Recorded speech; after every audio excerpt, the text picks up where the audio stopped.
नमस्कार मित्रांनो, जॉबवाला यूट्यूबर या चॅनलवरती सर्वांचं सहर्ष स्वागत. मित्र, महाराष्ट्र शासनामार्फत महात्मा फुले कृषी विद्यापीठ राहुरी, जिल्हा अहमदनगर येथे 780 पेक्षा अधिक जागांसाठी सरळ सेवा भरती करण्यात येणार आहे. यामध्ये गट क आणि गट ड या वर्गातील जागा असणार आहेत. शिपाई, मजूर, परिचार, लिपिक, ड्रायव्हर, पहारेकरी अशा वेगवेगळ्या पदांसाठी आपण अर्ज करू शकता. या व्हिडिओच्या माध्यमातून कोणाकोणाला अर्ज करता येईल, कोण अर्ज करण्यासाठी पात्र आहे आणि परीक्षेचं स्वरूप कसं असणार आहे, निवड कशी ठरणार आहे, याबद्दलची सविस्तर अशी माहिती आपण आज या व्हिडिओच्या माध्यमातून घेणार आहोत. तत्पूर्वी आपण या जॉबवाला यूट्यूबर चॅनलवरती नवीन असाल तर चॅनलला सबस्क्राईब करा आणि बेल आयकॉनला प्रेस करा, म्हणजे कुठल्याही भरतीचे किंवा वॅकन्सीचे नवीन अपडेट्स तुम्हाला सहज मिळतील. मित्र, या ठिकाणी आपण बघू शकतो ऑफलाईन अर्ज सादर करण्यासाठी विद्यापीठामार्फत वेळापत्रक देण्यात आलेलं आहे. अर्ज, आवेदन व पत्र व परीक्षा किंवा भरती प्रक्रिया शुल्क भरण्याचा सुरुवातीचा दिनांक 31 डिसेंबर 2024 होता. आणि मित्र, या ठिकाणी अर्ज किंवा आवेदन पत्र व परीक्षा शुल्क भरण्याचा अंतिम दिनांक हा 31 जानेवारी 2025 असा आहे. पण ही तारीख वाढवलेली असून आता यासाठी मुदतवाढ दिलेली असून 28 फेब्रुवारी 2025पर्यंत आपण अर्ज, आवेदनपत्र व परीक्षा शुल्क भरू शकतो. या वेळापत्रकात काही बदल झाला तर सुधारित वेळापत्रक विद्यापीठाच्या mpkv.ac.in या संकेतस्थळावरती प्रदर्शित करण्यात येणार आहे. परीक्षा व त्यापुढील निवड प्रक्रियेचे सविस्तर वेळापत्रक टपालाद्वारे किंवा विद्यापीठाच्या mpkv.ac.in या संकेतस्थळावर प्रसिद्ध करण्यात येईल. तसंच मित्र, आपण जर या चॅनलला सबस्क्राईब केलं तर नक्कीच या चॅनलच्या माध्यमातून सुद्धा आपल्याला कोणत्याही वेळापत्रकात किंवा परीक्षा व त्यापुढील निवड प्रक्रियेच्या वेळापत्रकात काही बदल झाला तर या चॅनलच्या माध्यमातून आपणालाही याची माहिती किंवा अपडेट्स दिल्या जातील. त्यामुळं या चॅनलच्या तुम्ही टचमध्ये किंवा संपर्कात राहावं. 7व्या वेतन आयोगानुसार संबंधित पदासाठी निर्धारित केलेली वेतन श्रेणी अधिक नियमानुसार अनुदेय भत्ते देय असतील. म्हणजे जी काही भरती होणार आहे ती भरती झाल्यानंतर सर्व निवड झालेल्या कर्मचाऱ्यांना 7व्या वेतन आयोगाप्रमाणे वेतन देण्यात येणार आहे. आता या ठिकाणी आपण पाहू शकतो 780 पेक्षा अधिक जागांसाठी जे ह्या भरतीमध्ये गट क संवर्गात एकूण 241 पदं भरण्यात येणार आहेत. यात वरिष्ठ लिपिक म्हणजे सिनियर क्लर्कचे 21 पदं असून वेतन स्तर S8 आहे, म्हणजे तब्बल 25,500 ते 81,100 अशी वेतन श्रेणी या वरिष्ठ लिपिक पदासाठी असणार आहे. आणि या 21 पदांचं जे आरक्षण आहे वेगवेगळ्या जातींमध्ये किंवा वेगवेगळ्या प्रवर्गांमधून ही पदं भरण्यात येणार आहेत. ते आपण वर्गीकरण या ठिकाणी बघू शकता. तर सर्व मी या ठिकाणी सविस्तर असं सांगणार नाही, कारण नाही तर व्हिडिओ बराच मोठा होणार आहे. या ठिकाणी व्हिडिओ पॉज करून आपण हे वर्गवारी बघू शकता. आरक्षणानुसार वेगवेगळ्या कॅटेगरीनुसार त्या पदांचं डिस्ट्रीब्युशन केलेलं या ठिकाणी आपण बघू शकता. दुसरं पद आहे लघुटंक लेखक म्हणजेच स्टेनोटायपिस्ट. यासाठी 3 पदांसाठी अर्ज मागवण्यात येत आहेत. याचा वेतन स्तर S8 असून ह्या 3 पदांचं आरक्षण, समांतर आरक्षण आपण म्हणू शकता, ते याप्रमाणे आहे. नंतर लिपिक आणि टंकलेखक क्लर्क कम टायपिस्ट जवळपास तब्बल 40 पदांसाठी मित्र अर्ज मागवण्यात येत असून S6 असं वेतन स्तर या पदासाठी असणार आहे. आणि 40 पदांचं जे आरक्षण आहे ते या ठिकाणी आपण बघू शकता.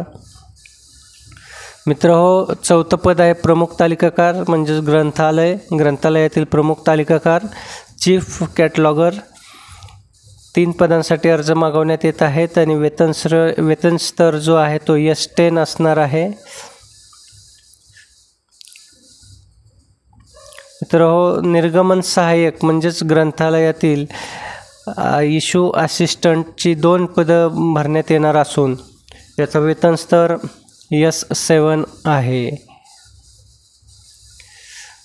कृषी सहाय्यक ॲग्रिकल्चर असिस्टंटची तब्बल 45 पदांसाठीची भरती आहे. 45 पदांसाठी अर्ज मागवण्यात येत आहेत आणि वेतन स्तर असणार आहे S8.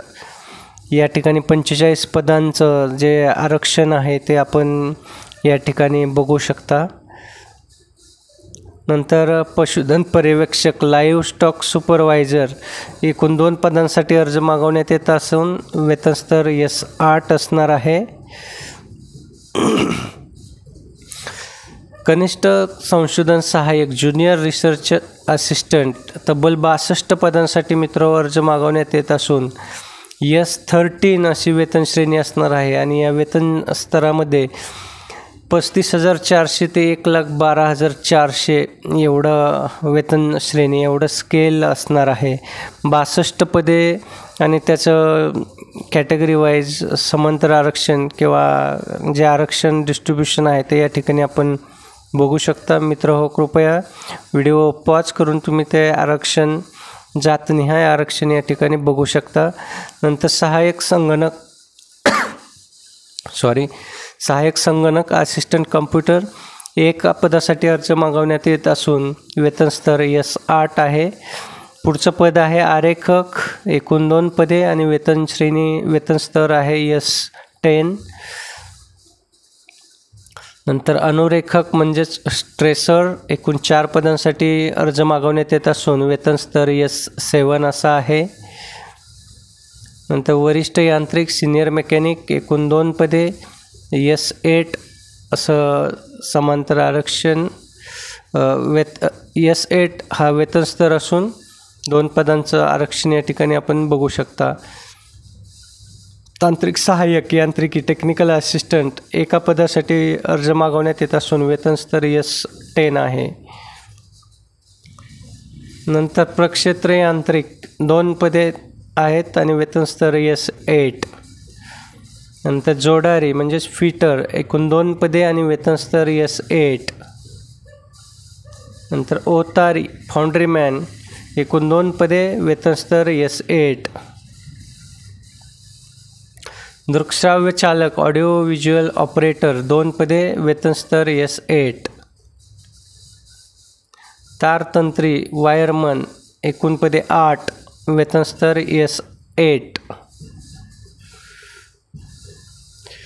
मिश्रक पशुवैद्यकीय कंपाऊंडर वेटरनरी एकूण 1 पद वेतन स्तर S8. छायाचित्रकार फोटोग्राफर एकूण 3 पदे वेतन स्तर S10. मित्र हे वेतन स्तर सर्व 7व्या वेतन आयोगाप्रमाणे आहेत. नंतर सहाय्यक सुरक्षा अधिकारी एकूण 2 पदे वेतन स्तर S10. नळ कारागीर प्लंबर एकूण 2 पदे वेतन स्तर S6. मिस्त्री स्थापत्य मिस्त्री सिव्हिल एकूण 4 पदे वेतन स्तर S6.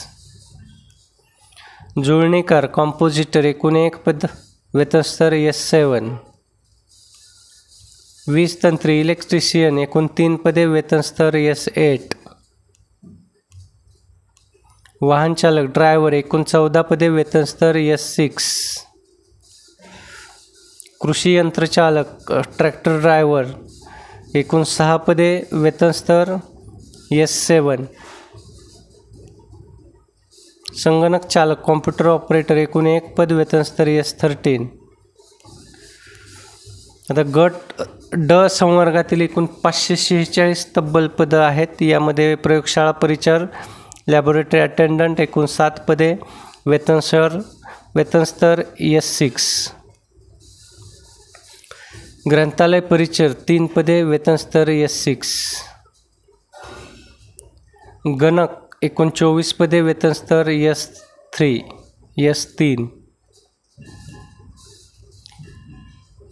गवंडी एकूण 2 पदे वेतन स्तर S3.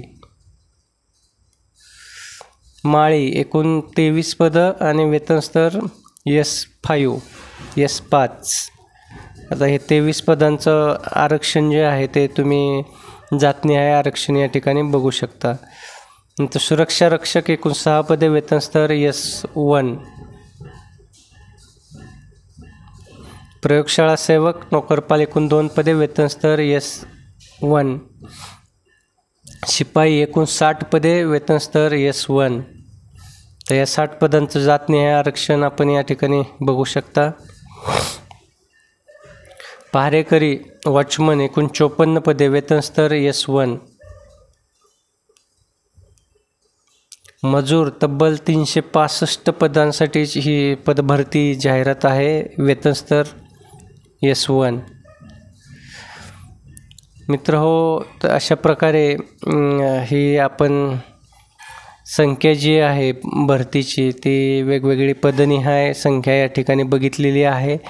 आता या ठिकाणी शैक्षणिक अर्हता आपण या ठिकाणी व्हिडिओ पॉज करून बघू शकता. वरिष्ठ लिपिक या ठिकाणी शैक्षणिक अर्हता दिलेली आहे. परीक्षेचं स्वरूप एकूण 200 गुणांची परीक्षा असणार आहे आणि त्यासाठी 2 तास वेळ असणार आहे. लघु टंकलेखक त्यांचं क्वालिफिकेशन शैक्षणिक अर्हता त्यांची 120 गुणांची परीक्षा असणार असून यामध्ये लेखी परीक्षेत उत्तीर्ण होणाऱ्या उमेदवारांची 80 गुणांची व्यावसायिक चाचणी व परीक्षा घेऊन लेखी परीक्षा व व्यावसायिक चाचणी परीक्षेतील एकूण गुणांच्या आधारे निवड करण्यात येईल. म्हणजे 200 गुणांची लघु टंकलेखकांसाठी सुद्धा परीक्षा असणार आहे. तर लिपिक आणि टंकलेखकसाठी सुद्धा 200 गुणांची परीक्षा आहे. शैक्षणिक अर्हता आपण या ठिकाणी बघून घ्या. प्रमुख तालिकाकार एकूण 200 गुणांची परीक्षा असणार आहे. निर्गमन सहाय्यक ग्रंथालय 200 गुणांची परीक्षा. येथे या ठिकाणी वेगवेगळ्या विषयांचे किती प्रश्न किती गुण ते या ठिकाणी आपण बघू शकता. कृषी सहाय्यक एकूण 200 गुण. कृषी सहाय्यकासाठी कृषी पदवी उत्तीर्ण कृषी विषयातील किंवा डिप्लोमा पदविका असं शैक्षणिक अर्हता आहे. पशुधन पर्यवेक्षक 200 गुणांची परीक्षा. कनिष्ठ संशोधन सहाय्यकांची सुद्धा 200 गुणांची परीक्षा असणार आहे. सहाय्यक संगणक 200 गुण. या ठिकाणी मित्र बघू शकतो आरेखक अनुरेखक तसंच वरिष्ठ यांत्रिक 200 गुणांची परीक्षा असणार आहे. तांत्रिक सहाय्यक प्रक्षेत्र यांत्रिक जोडारी 200 गुणांची परीक्षा. ओतारी दृकश्राव्य चालक. फक्त विषयानुरूप प्रश्न बदलत आहेत, गुण बदलत आहेत. बाकी 200 गुणांचीच परीक्षा सर्वसाधारणपणे आपल्याला बऱ्याचशा पदांसाठी बघायला मिळत आहे. तारतंत्री मिश्रक छायाचित्रकार यांच्यासाठी सुद्धा 200 गुणांची परीक्षा आणि शैक्षणिक अर्हता. मित्र कृपया व्हिडिओ पॉज करून आपण बघू शकता शैक्षणिक अर्हता.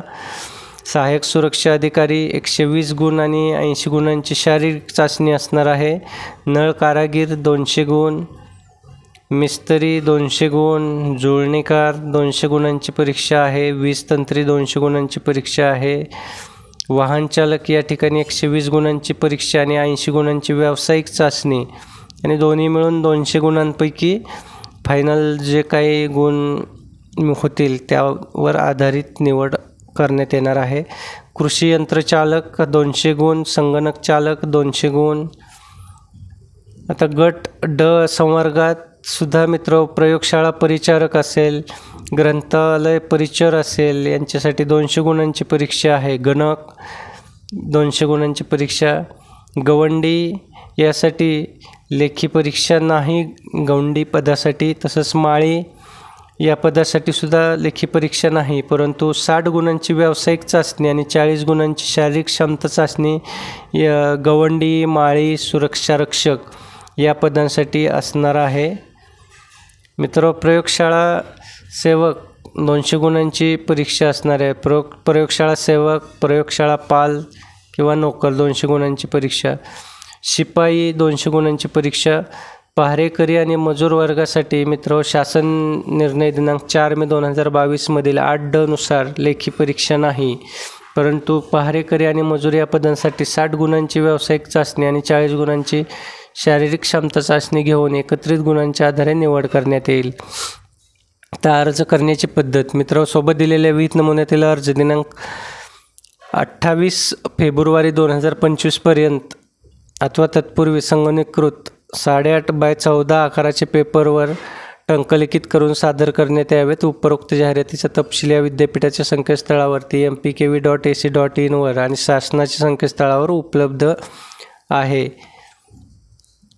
तर वयोमर्यादा जी आहे मित्र हो, ती सर्व प्रवर्गासाठी अर्ज स्वीकृतीचा अंतिम दिनांक किमान वय 18 असावं सर्व प्रवर्गासाठी आणि कमाल वयोमर्यादा जी आहे ती आराखीव किंवा खुला प्रवर्ग 38, मागासवर्गीय खेळाडू, अनाथ, आर्थिकदृष्ट्या दुर्बल घटक 43, प्रकल्पग्रस्त, भूकंपग्रस्त, दिव्यांग, स्वातंत्र्य सैनिकांचे पाल्य 45, राखीव प्रवर्ग 38+ सशस्त्र दलातील सेवेचा कालावधी अधिक 3 वर्षे, मागासवर्गीय प्रवर्ग 43+ सशस्त्र दलातील सेवेचा कालावधी अधिक 3 वर्ष, दिव्यांग 45, पदवीधर पदवीधारक अंशकालीन उमेदवार 55।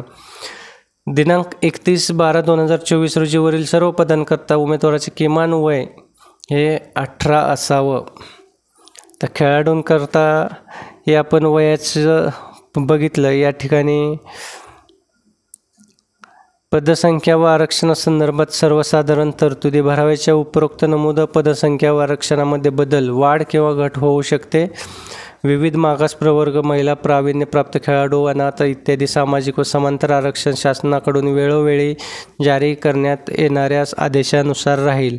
आता हे जे वेगवेगळे आदेश आहेत महिलांसाठी, विमुक्त जातींसाठी, या ठिकाणी तुम्ही बघू शकता। अर्ज करताना एखादी जात किंवा जमात राज्य शासनाकडून आरक्षणासाठी पात्र असल्याचे घोषित केले असल्यास तसे सक्षम प्राधिकाऱ्याने प्रदान केलेले प्रमाणपत्र जोडणे आवश्यक राहील। हे वेगवेगळे या ठिकाणी संदर्भ दिलेले आहेत आरक्षणाचे, ते आपण व्हिडिओ पॉज करून वाचू शकता आणि त्यानुसार त्या प्रवर्गातील आरक्षणासाठी तुम्ही क्लेम करू शकता। राखीव खुला उमेदवारांकरता विहित केलेल्या वयोमर्यादा तसेच इतर पात्रता विषयक निकषांसंदर्भातील अटींची पूर्तता करणाऱ्या सर्व उमेदवारांचा राखीव खुला सर्वसाधारण पदावरील शिफारशीकरता विचार होत असल्याने सर्व आरक्षित प्रवर्गातील उमेदवारांनी त्यांच्या प्रवर्गासाठी पद आरक्षित उपलब्ध नसले तरी अर्जामध्ये त्यांच्या मूळ प्रवर्गासंदर्भातील माहिती अचूकपणे नमूद करणे बंधनकारक आहे। हे वेगवेगळे शासन निर्णय या ठिकाणी मित्र दिलेले आहेत ते आरक्षणासंदर्भात। तर इथं खेळाडू आरक्षणासंदर्भात हे वेगवेगळे शासन निर्णय या ठिकाणी दिलेले आहेत, त्याप्रमाणे तुमचे प्रमाणपत्र असायला हवेत। दिव्यांग आरक्षण संदर्भात या ठिकाणी हे वेगवेगळे शासन निर्णय आपण बघू शकता आणि व्हिडिओ पॉज करून आपण ते वाचू शकता। दिव्यांगांसाठी काही सूचना दिलेल्या आहेत। अनाथ आरक्षणासंदर्भात हे वेगवेगळ्या शासन निर्णयानुसार जे काही निर्णय झालेले आहेत ते या ठिकाणी दिलेले आहेत। माजी सैनिकांकरिताचं आरक्षण, भूकंपग्रस्तांसाठीचे आरक्षण, पदवीधर अंशकालीन कर्मचारी आरक्षण या ठिकाणी बघू शकता। तर भरती प्रक्रिया आणि शुल्क मित्र हो, राखीव खुला प्रवर्गासाठी 1000 रुपये शुल्क असून मागास प्रवर्ग व आर्थिक दुर्बल घटक किंवा अनाथांसाठी 900 रुपयांचं शुल्क भरणे आवश्यक आहे। परीक्षा किंवा भरती प्रक्रिया शुल्क नियंत्रक महात्मा फुले कृषी विद्यापीठ राहुरी यांचे नावे DD SBI, शाखा कोड क्रमांक 3239, IFS कोड क्रमांक SBIN 003239, IFSC code SBIN 303239, Mahatma Phule Krishi Vidyapeeth Rahuri या शाखेवर काढलेला असावा। ज्या मागासवर्गीय उमेदवारांना खुल्या प्रवर्गासाठी जाहिरात केलेल्या पदास अर्ज करायचा असल्यास अशा उमेदवारांनी खुल्या प्रवर्गासाठी निर्धारित केलेले शुल्क भरणे आवश्यक आहे। उमेदवारांना एकापेक्षा जास्त पदांकरता अर्ज भरायचा असल्यास प्रत्येक पदाकरता वेगवेगळा अर्ज करावा लागेल, तसेच त्याकरता वेगवेगळे शुल्क करणे आवश्यक आहे। सदरचे शुल्क ना परतावा आहे हे या ठिकाणी उमेदवारांनी लक्षात ठेवायचं आहे। माजी सैनिक व दिव्यांग उमेदवारांनी परीक्षा किंवा भरती प्रक्रिया शुल्क भरायची आवश्यकता नाही, मात्र त्यासाठी माजी सैनिक उमेदवारांनी सैनिकी सेवेचा कालावधी पूर्ण केल्याची किंवा कार्यमुक्त प्रमाणपत्राची छायांकित प्रत सादर करणे आवश्यक आहे। तसेच अनाथ उमेदवारांनी विहित नमुन्यातील अनाथ प्रमाणपत्र अर्जासोबत जोडणे आवश्यक राहील। परीक्षेचं स्वरूप किंवा परीक्षा पद्धती आपण मित्र पदनिहाय संवर्गनिहाय आपण स्वरूप बघितलेलं आहे. लेखी परीक्षेतील प्रश्नांचा स्तर हा त्या पदांच्या सेवा प्रवेश नियमांमध्ये विहित करण्यात आलेल्या किमान शैक्षणिक अर्हतेच्या दर्जापेक्षा निम्न स्वरूपाचा नसेल.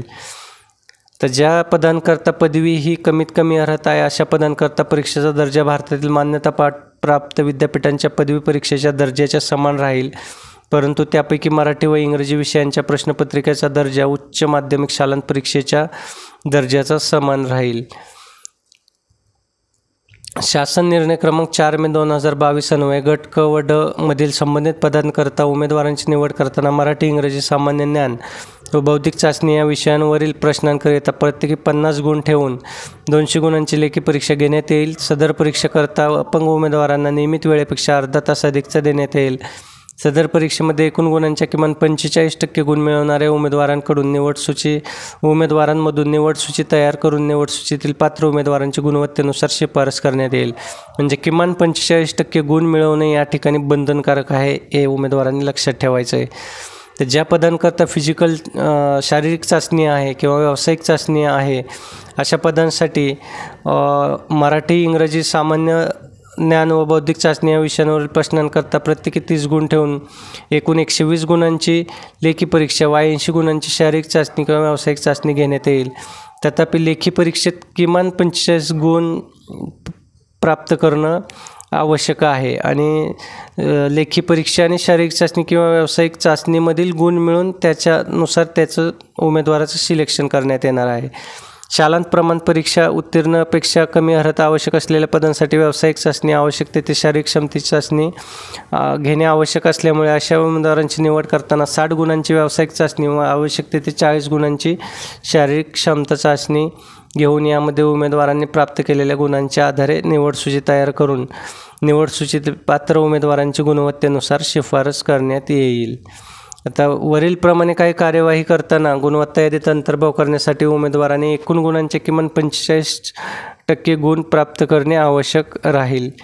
जाहिरातीमध्ये ड संवर्गातील 4, 5, 6, 9 व 10 पदांकरता शासन निर्णय जो होता 13 जून 2018 मधील यानुसार अधिक प्रमाणात अर्ज प्राप्त झाल्यास तितक्या उमेदवारांची व्यावसायिक चाचणी घेणे शक्य किंवा व्यवहार्य नसेल तेव्हा उमेदवारांची संख्या मर्यादित होण्याकरता व अधिक सक्षम उमेदवार उपलब्ध होण्याकरता अशा उमेदवारांची लेखी परीक्षा घेण्याचा निर्णय घेण्यात येईल.